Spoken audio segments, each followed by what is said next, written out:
waxaan salaamayaa duqa magaalada Dardhabe ku-xigeenkiisa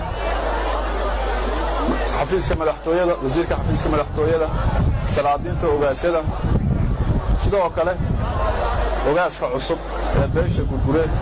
ogaas Daawud ogaasiyaa Daawud Umar beelweynta gurgure assalaamu calaykum waraxmatullaahi wabarakaatuh maanta ani farxad weyn bay tahay waayo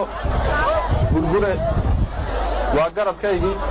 waa beeshii aan dadka isugu dhaweyn Soomaali markii la yiraahdo waa beeshii aan isugu dhaweyn inay maanta ogaaska iyo ku calaamad saaranaya aan ka soo qayb galaan farxad weyn iyo sharaf bay maanta ay tahay waxaan rajaynayaa sidii aabayaasheen nooga tageen ogaas Xasan iyo ogaas Buux sidii ay wada shaqeynayaan Allah u naxariistay si ka fiican inaan wada shaqeyn doono insha Allah ayaan rajaynayaa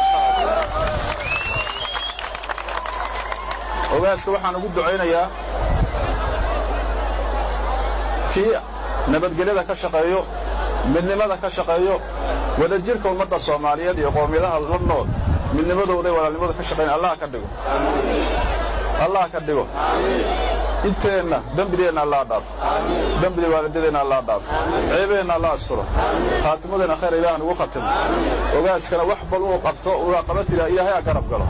Ilaahay u fudaydiyo Faatix